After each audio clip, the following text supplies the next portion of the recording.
Welcome back, everybody. I am really excited to have this conversation today with Shannon. I think you are going to enjoy our banter, enjoy our rapport, and we're going to get into some really good strategic things that Shannon has done to grow her online business.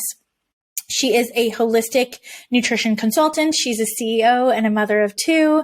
Through her program, The Thrive Formula, she helps women over 40 drop the extra weight by supporting the root cause of what is shutting down their metabolism and rewiring their brains for effortless willpower.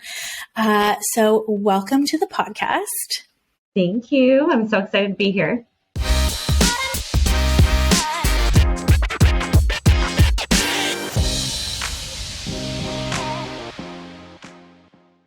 So let's just take a minute and give everybody some context.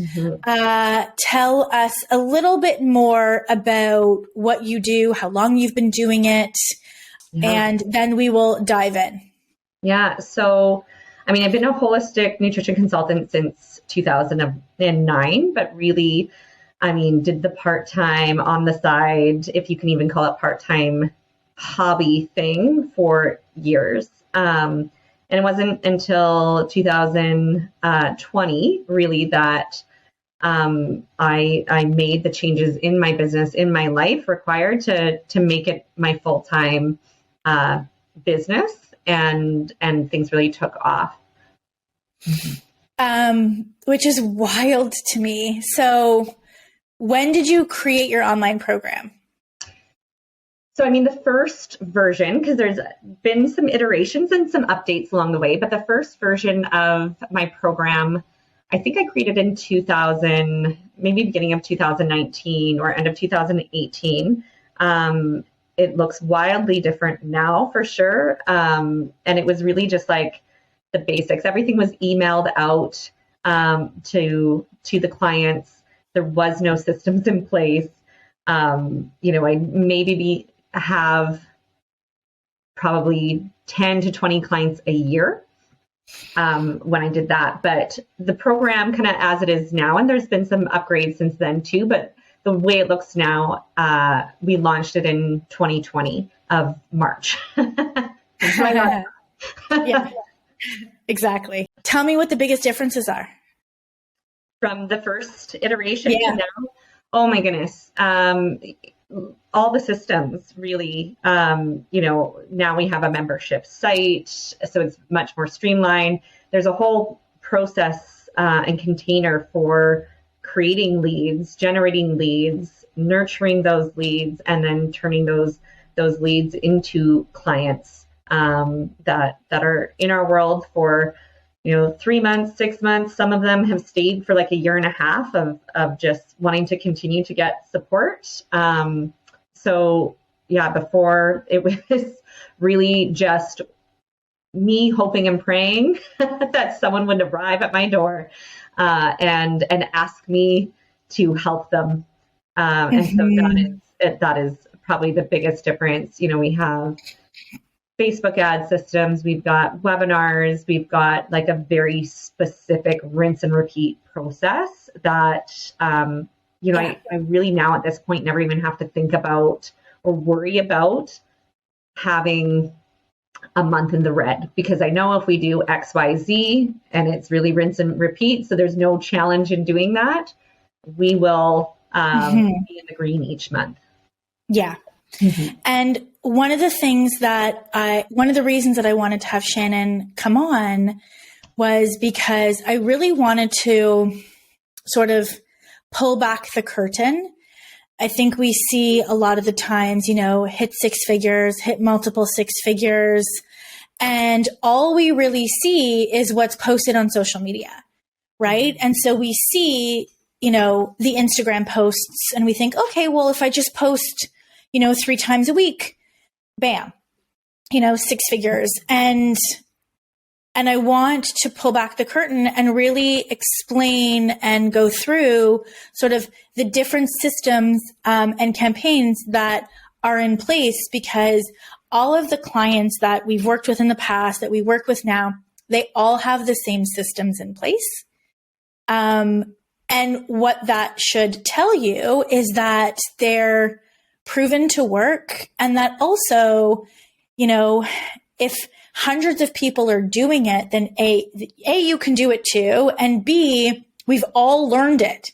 Every single one of us came in not having a clue how to run a webinar and how to run ads and how to be a boss. And, you know, every single one of us learned it. And so I want to just dispel this whole like mysteriousness of like, how do they do it? It's simple. There's a lot of work involved. It's not necessarily easy sometimes, but it is actually quite simple. Like I can list to you on with my fingers, like, what do I do to get clients? Like it's, you know, like it's that clear, I would say. So let's maybe start from the beginning. So walk us through, and I asked Shannon specifically, like, you know, what did you really focus on to go from, you know, $100,000 to the following year she did 230. So she basically more than doubled. So do you want to sort of walk us through the three? Let's start with the first one. So the first one being consistency on social media. Yeah. So talk to me a little bit about that. That first year that I really launched my business, you know, we were able to hit six figures. I say we, it was just me at that point. Myself and I were able to hit six figures in those 9 months of 2020. But it was a lot of learning, and with that came a lot of inconsistency because it wasn't habits that I was used to. It was not skills that I was good at. And so 2021, when, you know, we did over double our clients, our business, it really came down to making all of those systems that you taught me in the program to be consistent, right?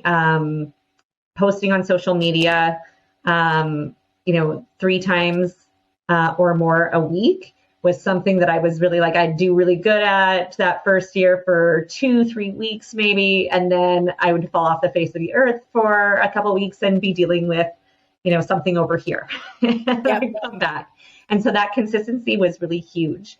And it's not just like posting randomly 3 times a week, because we can all do that. But it was actually like sitting down and having that process of, okay, how do I need to speak to my clients in a way that moves them towards understanding what their problem is? Because a lot of them don't even understand that. They just know that they're in pain, right? So how do I move them from the pain to the problem to the solution, and then show them how the system that we have, how it actually delivers that solution for them. And so that's a really, I think there's processes inside the processes that are important to become consistent too.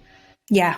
And I think for a lot of people, it's this concept of not knowing what to post and not having a system for it, not having it in their calendar, and also not seeing it as a critical piece, right? As a critical piece to the puzzle of success. Yeah. And one of the things that I've had to really surrender to this year was I can't do it all, and I can't even, because I'm the one creating the content. Like I'm the one creating it. I'm doing it. It's me. And I don't know that I will ever outsource that, because it is the critical aspect, you know, that attracts people and builds that relationship. But what I had to do was ask myself, which is my primary platform? And I just recently sort of surrendered. I'm like, oh, my primary platform is my Facebook group. It's not Instagram.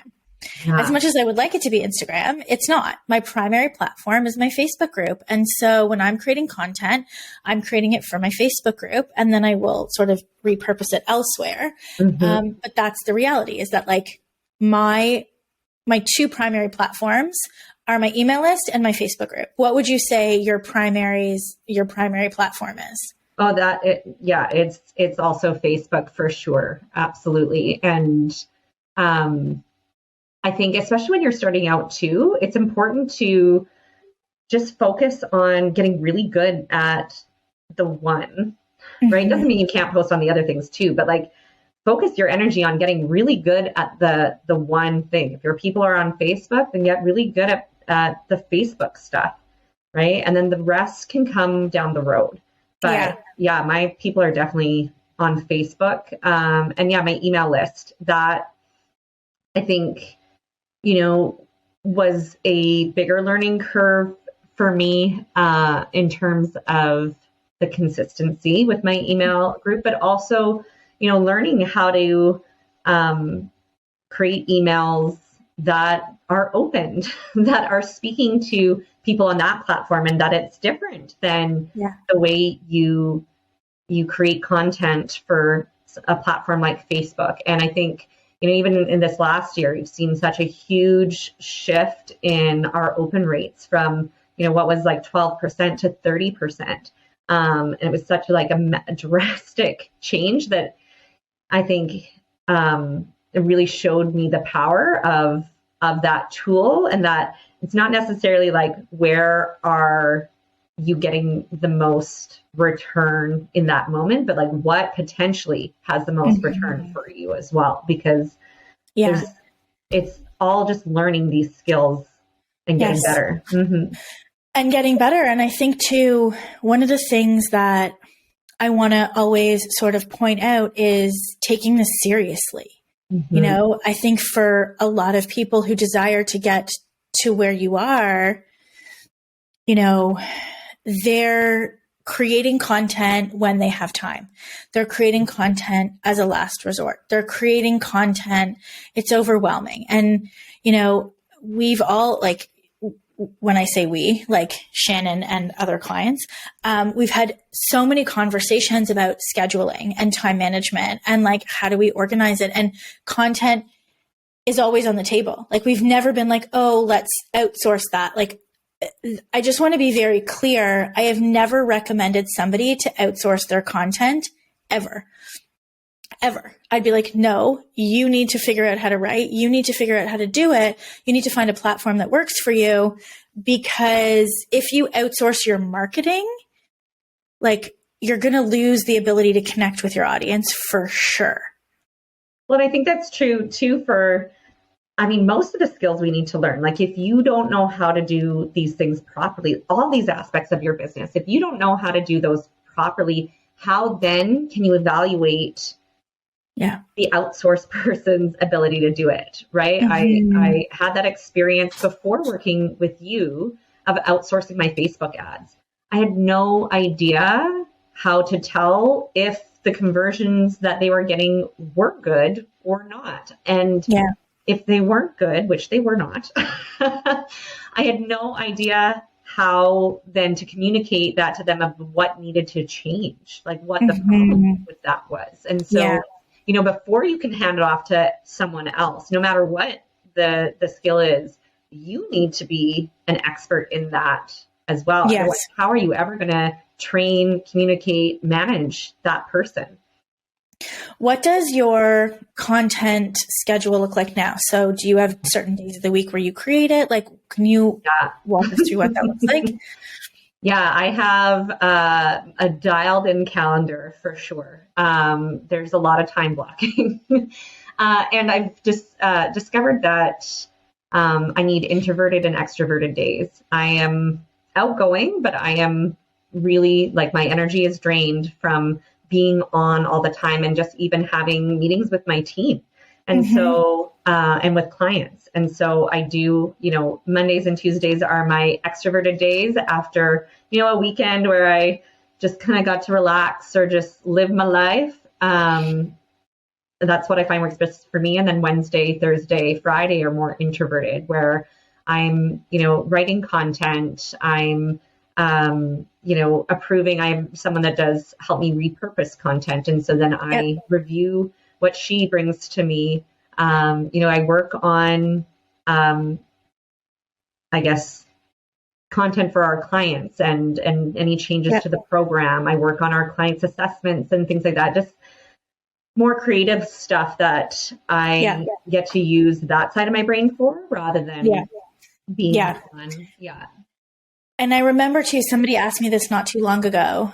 they were saying, what did it look like for you in that first year when you were reaching for, 100 grand? And I said, all I did was create content, like emails, webinars, like whatever. All I did was create content and talk to every single person that I could, either on my email list or in my Facebook group, and enroll clients and work with my clients. Like that's all I did. And I can say, because I've been with Shannon through this journey, like my finances, my back-end finances were non-existent. I had no systems. I had no admin process. I had nothing, because that first year, that's all you're doing is you're creating content, you're talking to people, you're enrolling them, and you're working with your clients. And so, that if you do that for a year, you're more than likely to hit six figures than not, because you're so invested and you're there and you're talking and you're learning and you're, reacting in the moment. And so then you hit six figures, and now you have to sort of go back. And so this is what we're talking about is, one of the things that allowed Shannon to get from, 100 grand to 230 was consistency with the content and really putting some systems and structures in place so that it's not a grind, so that it's not, constantly waking up in the morning and be like, well, what am I going to post today? What would be the next one? For sure, my webinar. When I first started, I think I'm trying to remember now. That first year I did like a monthly webinar. I think that second year going from 100 to 230, I was pretty consistently doing a webinar, I think every 2 weeks. Now I do one every week. It's the same webinar, maybe a little bit of language changing as I've got to know my client better, but it's the same webinar. And it works. It works really well to have people understand and move them like kind of through that awareness of like why am I struggling? What is the actual problem? And what does a solution look like? Yeah.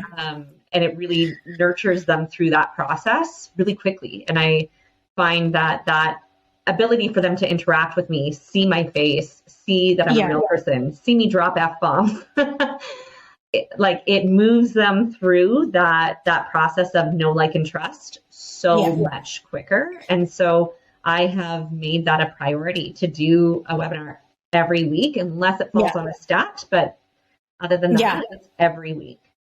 And then do you run Facebook ads directly to the webinar? I do. Yeah. I have kind of two-step process, I guess, with the webinar. I have ads directly to the webinar, and retargeting ads for anyone that's landed on any Instagram, Facebook, all the things back to that webinar ad.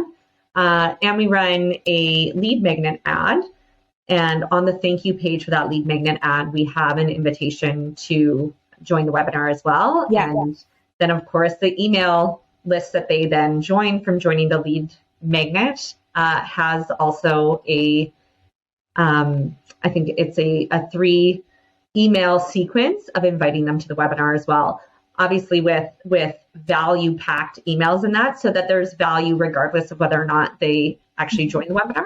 But that's how we drive traffic there. Do you think that you would have been able to do this organically without ads? Definitely not in the speed that I'm at. I don't know that I would be able to be honest. I really doubt it. I think it would take me like 20 plus years to get to where I'm at now to do it organically. I think you'd have to be so dialed in and creating so much content and having to pivot constantly to adjust to the algorithms, right? Because how are you getting in front of people then? And for me, I'm just like, even how I consume social media, right? I love the ads that I get because they are targeted towards me. I literally, like an hour before we got on here, bought something that I'd never seen before on an Instagram ad. I was like, ooh, yes, Good job, Instagram. I love that. Yeah. I got it. I've been thinking about this a lot lately for the practitioners and coaches who are coming up now. And I think about the kind of people that we all are and the differentiation, I think, between this whole like influencer selling in the DMs kind of thing versus what we all do. And I actually don't know at this point, unless you are going to be posting like 7 times a day. Yeah. And really like you're sitting on your phone and you are with every comment and every person and you're on it like 12 hours a day. Right. I don't know. Like it's such a different world now than it was like even a couple of years ago. I wonder if, pardon? There's so much noise out there. So much noise. So like just creating really good content is not enough for it to be seen. No, and that's the problem, right? It's just because you write it doesn't mean that they will come, because doesn't mean that the algorithm will favor you that day. Right. So for me, if I'm going to be putting that kind of quality content out there, I want to make sure it gets into the right hands. Yeah. I want to have control over that. Not that we can control all Facebook ads, but there's a different level of control for sure of getting it in front of the people that it's going to be useful for. And I think too, you know, if we're talking about, you know, certainty and safety and growth and rinse and repeat and working smarter, not harder, and actually having a life and actually being able to like step away, you know, and put the phone down and have a weekend.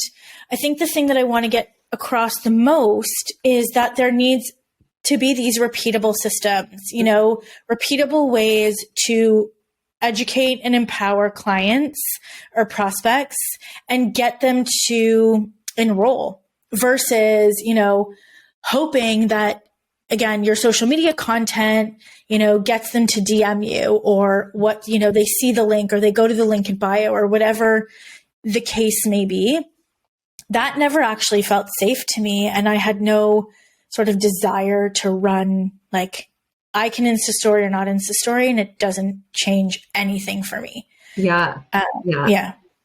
I mean, part of me would like to be that person that can, you know, post on story. I don't post on stories either. I'm terrible at that. Like if I thought it was important and I, you know, really committed to myself to it, then yes, of course I could learn that. A lot of things I do now didn't feel comfortable and I didn't want to do it either.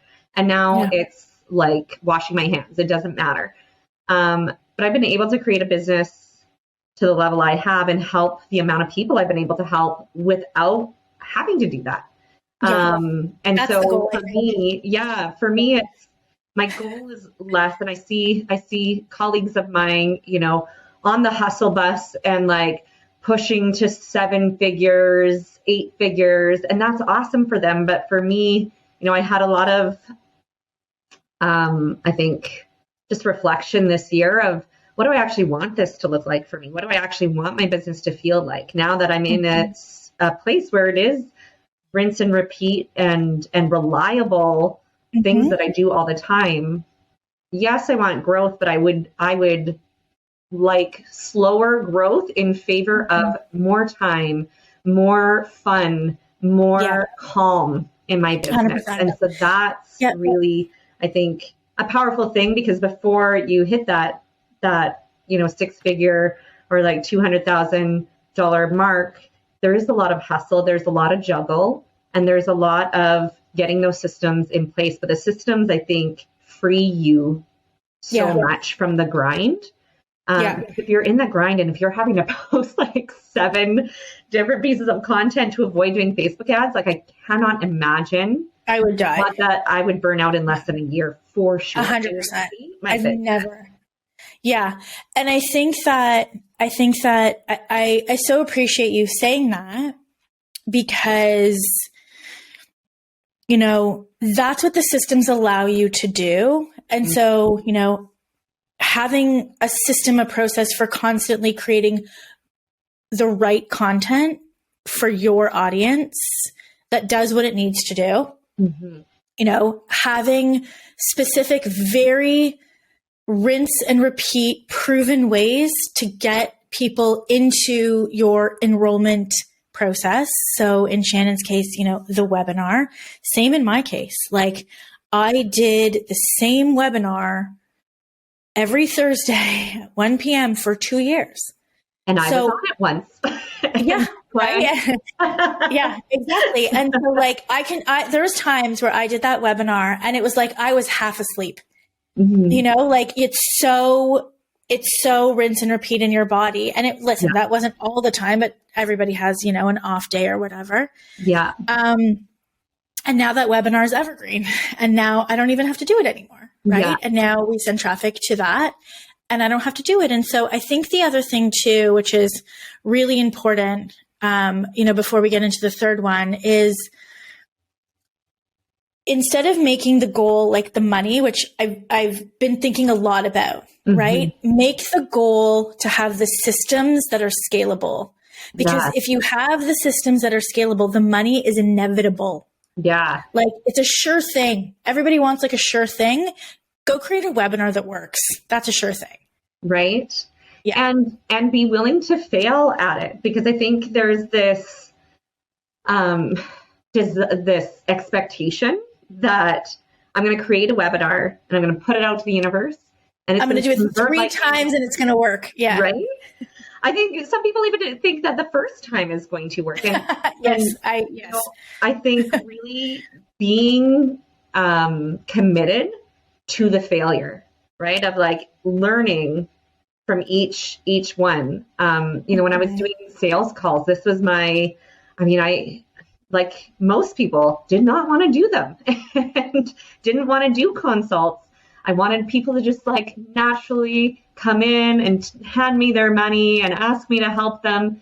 And they should be motivated enough to do it. Motivated enough, right? And that doesn't allow for human nature of fear, and that our brains will do everything it can to keep us in our comfort zone. And so, being able to step into those conversations, those sales conversations at the beginning for me was like, this is something that's uncomfortable for me, but I know I need to learn it in order to be successful. So I went in with the expectation that I was either creating a new client at, whatever the price my program was at that time, or I was going to get that same amount of financial value from that consult. And I think going in with that mindset, whether it's a sales conversation, whether it's the like webinar or, whatever other methods you're using, I think it's really important to be willing to fail and learn and fail and learn and fail and learn. Right. Yeah. It's really the only way. And it's so hard to explain when somebody's first starting, where they're so scared that they're not going to be able to do it. And I'm like, listen, you're not. Like, I wish I could be like, it's all roses. Like, you're not going to be able to do it.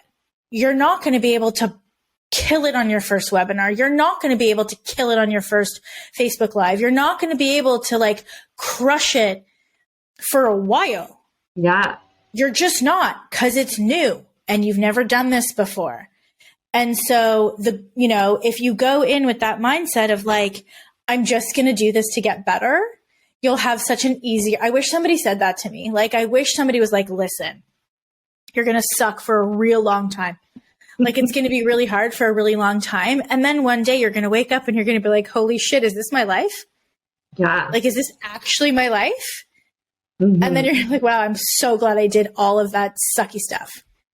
Well, I think it makes you such a better practitioner and coach as well, because like you work in business coaching, but you used to be a nutritionist, right? I'm working nutrition. It's the same thing with our clients that are not there for business coaching. They are going to suck at the things that you tell them to do right away. And if you haven't had to weather that experience and go through the river of misery and come out on the other side, how are you going to help them manage their minds about that? It's the exact same thing, right? Yeah. And so we expect our clients to do that, but we're not willing to do that. Then you don't get to have the payoff in the end, right? Right. Yeah. And I said something the other day. I said, you have to go through it first. Otherwise you will always feel like a fraud. You will always feel like an imposter. You cannot stand in your own integrity and be like, I know what it feels like to do something scary when you've never invested in yourself in that way. Mm-hmm. You've never grinded it out. You've never, been embarrassed. You've never done something that feels like so uncomfortable and stuck with it. Mm-hmm. How can you look your client in the face? Yeah. Right? How can you do that? And I think, for all of us, the reason that we're able to maintain this level of like authority and passion and compassion is because we've gone through it first. We went first. Yeah. Absolutely. What's the third one? So we have consistently posting on social. We have webinar. Yeah. And I think the third one, I think, was we were talking about your nurture and the way that you are sort of choreographing, getting to know, like, and trust you. This was, I think, a piece that was really missing when I went from making $7,000 a year in revenue, not in take home, in revenue, to, having a multi-six-figure business was like what you preach over and over again is the systems with that. And that really looked at, I even had a webinar when I came to you, and I had a program and everything. Neither of them were very good, but I had both, and they didn't work because there's a foundation around that needs to happen. There is the nurturing that needs to occur for someone to trust you enough to invest in you. Like, there's so much noise on the internet. Mm-hmm. There's so much, Kardashian nonsense in their face when it comes to health and wellness, right? They've tried so many things, no matter what your niche is. They've tried so much and failed so much before they even get to you, that their trust in everyone is zero. Yeah. Their trust, and they don't know what to believe. No. Yeah. So I think, having systems in place to really give them value first, allowing them to understand you, understand your philosophy, understand what is missing from the things that they did in the past is so key. And so really dialing in those systems of like how they come in, like we talked about with the webinar, the ads, lead magnet, but then having that rinse and repeat system of, now my people go through a, nurture sequence. And once they're done the nurture sequence, they go into, if they haven't already seen the webinar, a invitation to the webinar. And then they go into a make sure you show up for the webinar. And then they go into a, sign up for a consult. And so it's a very specific system. And it is a lot of work. It's a lot of emails. And they can't just be fluffy. They need to have value. And so really getting that piece cleaned up and nailed in was really important. And I think, at the beginning, it's just like, get it done. Get everything, just get it done, get it out there. And I think a lot of people sabotage themselves and cripple themselves by being scared of not doing it all perfectly at the beginning, which is something that all your clients will also struggle with.